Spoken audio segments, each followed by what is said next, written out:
First, let's talk about neonatal tetanus.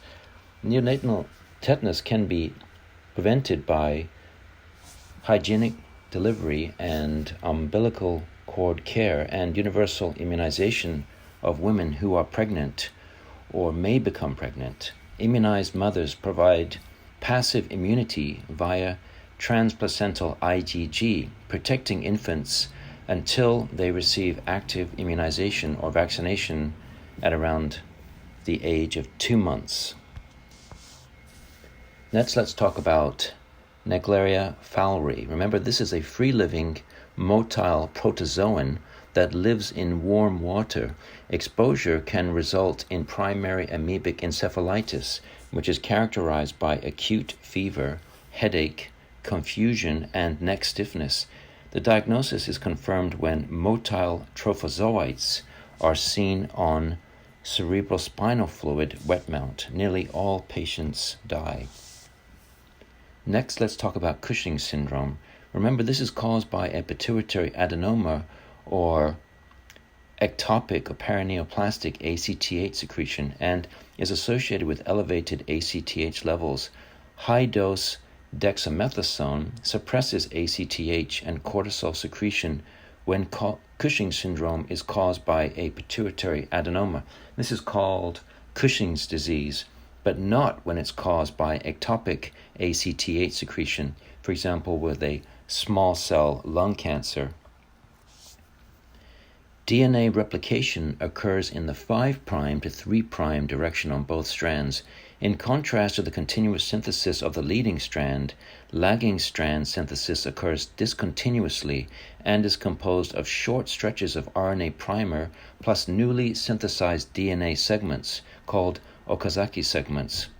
As a result, the lagging strand synthesis requires the repetitive action of DNA primase and DNA ligase. Next, let's talk about conversion disorder. Remember that this is characterized by neurologic symptoms and examination findings that are incompatible with a known neurological disease. Patients do not consciously produce the symptoms like in factitious disorder or malingering, and the condition may cause significant distress or impairment. Anti-mitochondrial antibodies are seen in patients with primary biliary cholangitis, which presents with cholestatic symptoms, for example, pruritus, jaundice, or steatorrhea, and abnormal hepatic enzyme levels. Anti-smooth muscle antibodies are seen in autoimmune hepatitis, which commonly presents as chronic progressive hepatitis in middle-aged women. Next, do you know the difference between polymyositis and dermatomyositis? They're easily confused, but let's go over the summary. Remember that both of these are characterized by symmetric proximal muscle weakness and are associated with anti-nuclear and anti-tRNA synthetase or anti-Jo1 autoantibodies.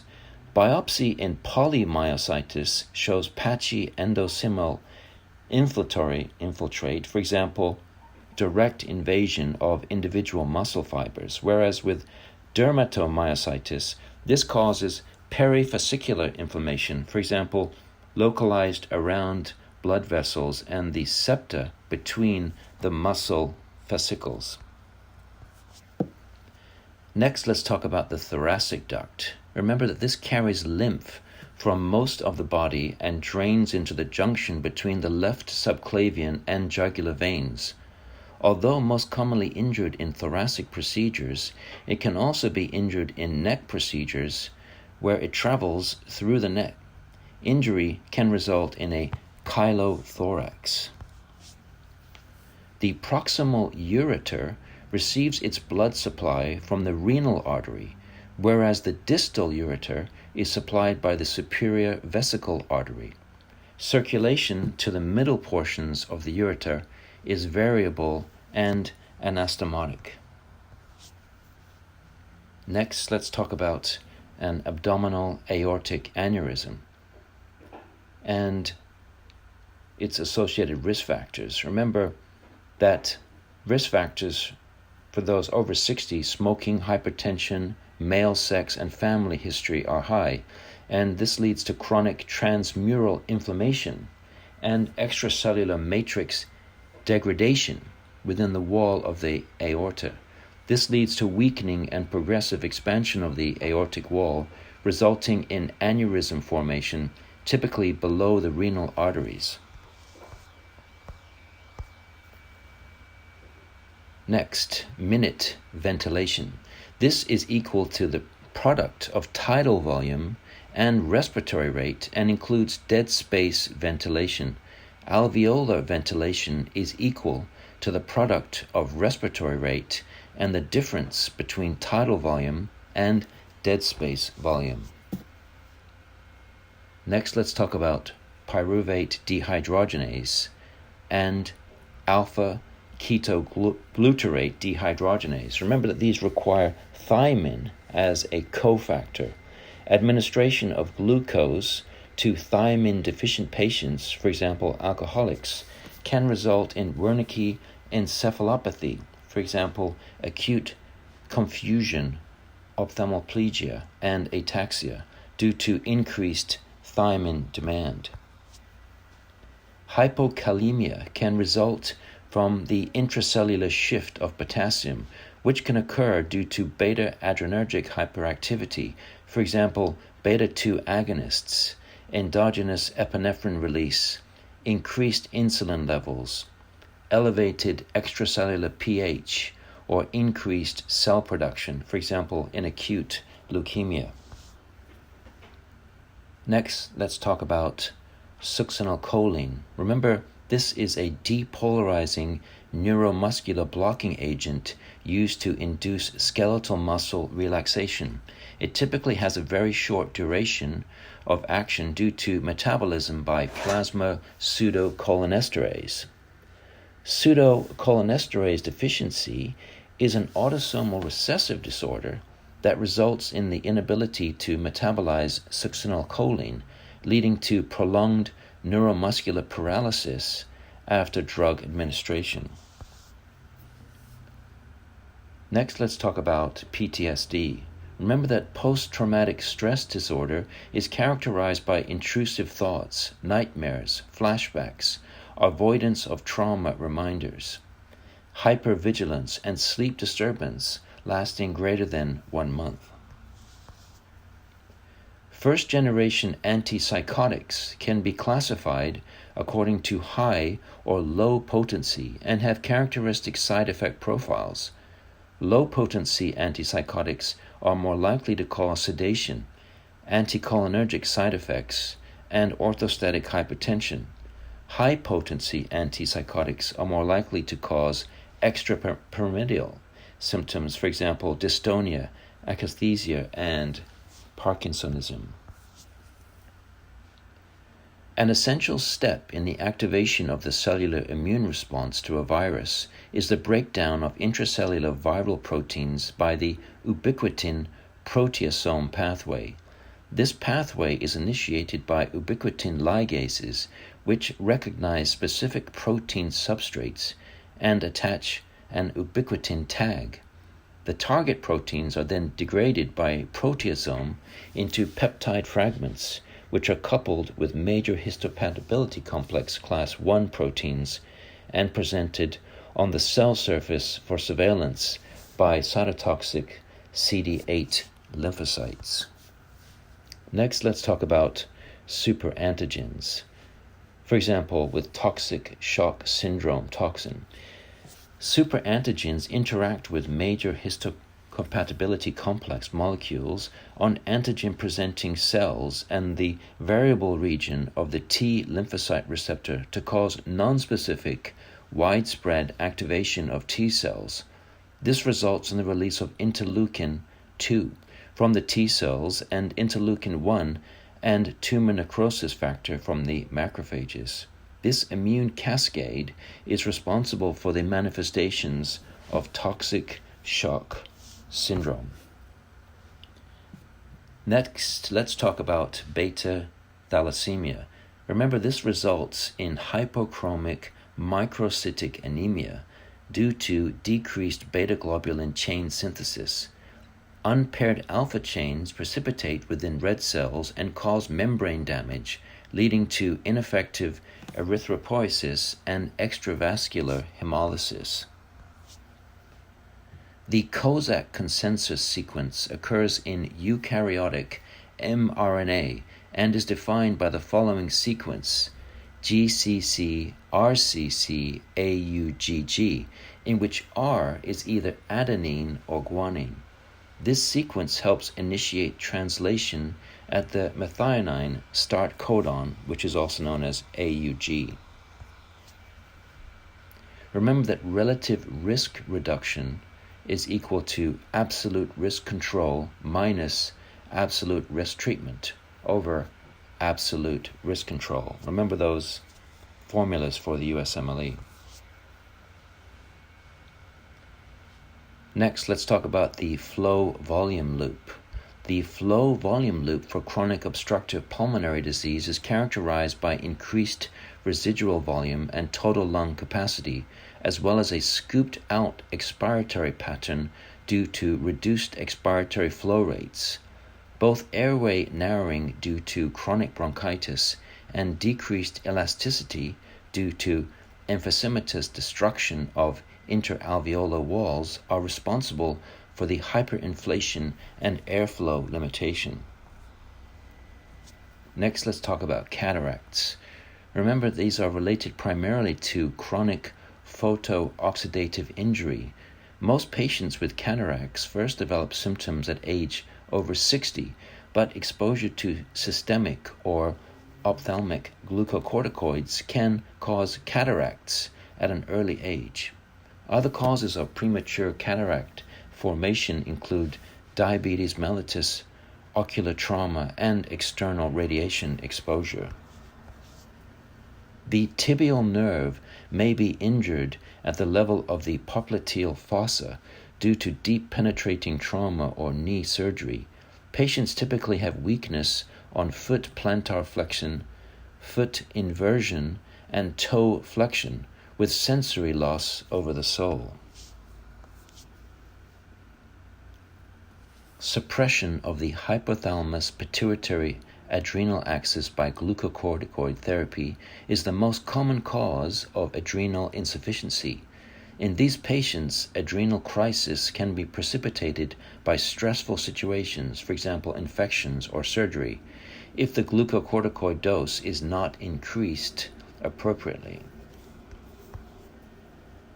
Next, let's talk about post-streptococcal glomerulonephritis. Remember, this presents most commonly in children with hematuria, hypertension, and periorbital edema.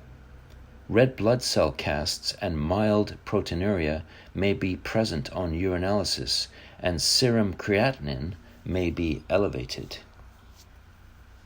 Preeclampsia is defined as hypertension onset after 20 weeks of gestation, plus proteinuria, or signs of end organ damage. End organ damage is due to endothelial damage secondary to the release of inflammatory factors from abnormal placentation. Tetracyclines interact with polyvalent cations, for example, iron, calcium, aluminum, and magnesium, to form non-absorbable chelate complexes in the gastrointestinal tract. This can lead to significantly decreased drug absorption and therapeutic effect. Fluoroquinolones and thyroxine are also susceptible to chelation. Let's talk about dopamine. Low-dose dopamine infusion stimulates D1 receptors in the renal and mesenteric vasculature, resulting in vasodilation and increased blood flow to these sites. Increasing doses of dopamine stimulate beta-1 and alpha-1 receptors, resulting in increased cardiac output and elevated systemic vascular resistance.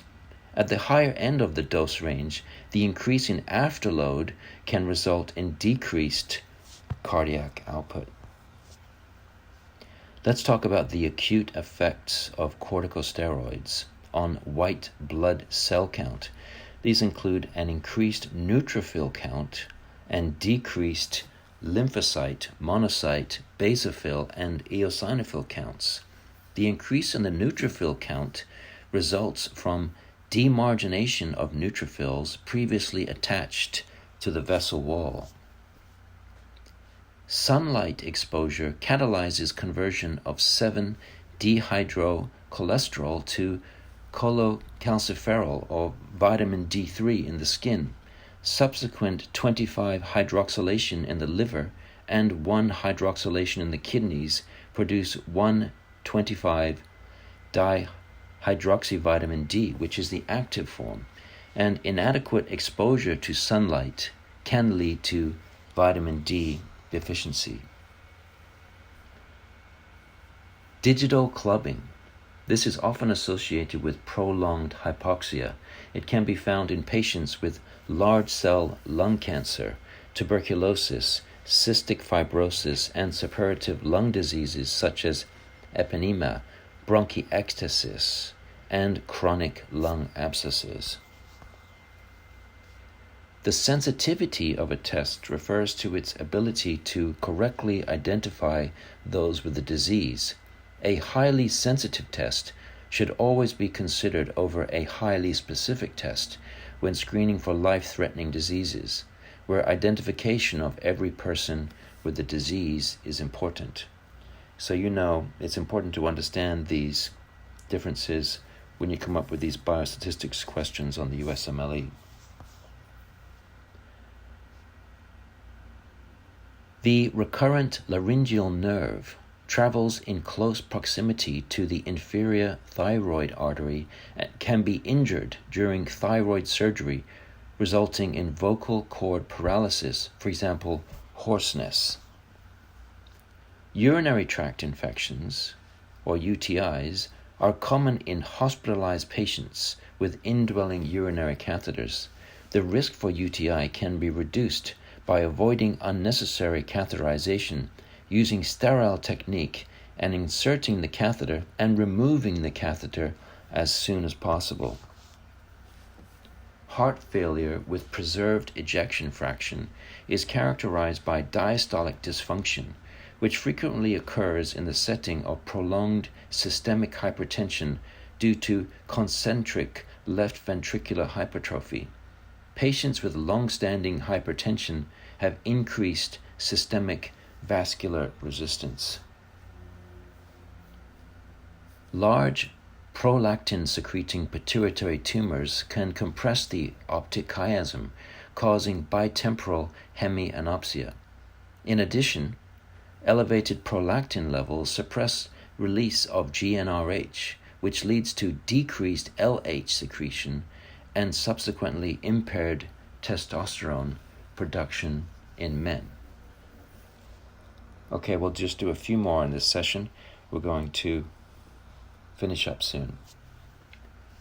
Remember babesiosis? This should be considered in patients with febrile illness who reside in geographic areas where they are exposed to the Ixodes ticks. Diagnosis can be established with the identification of intra-erythrocytic organisms on peripheral blood smear. Selective IgA deficiency is the most common primary immune deficiency and can present with recurrent sinopulmonary and gastrointestinal infections as well as autoimmune disease. Patients with severe IgA deficiency can have anaphylaxis during transfusion of blood products that contain small amounts of IgA. And the last one for today, remember the virulence of streptococcus pneumonia is predominantly due to its polysaccharide capsule, which impedes phagocytosis and complement binding. So thanks very much for joining me today on Med School Radio for our first live broadcast. But I am often creating podcasts on Med School Radio, which you can find on the Anchor app, also on iTunes and Spotify, and also please join me on Instagram. Thanks very much, and I'll see you next time.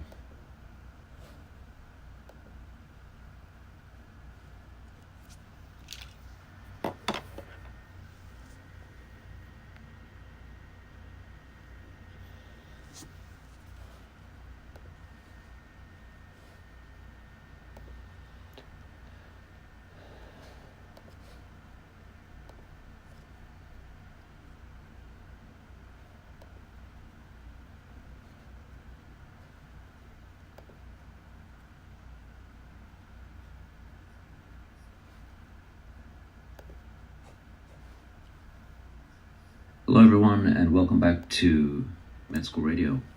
Today we're going to be looking at another review of the USMLE questions, and if you have been listening to my podcasts in the past, we have been looking at different types of questions, microbiology, pathology, etc. Today we're going to be looking at general question summaries from the Q banks, so let's get right to it. First, let's talk about neonatal tetanus. Neonatal tetanus can be prevented by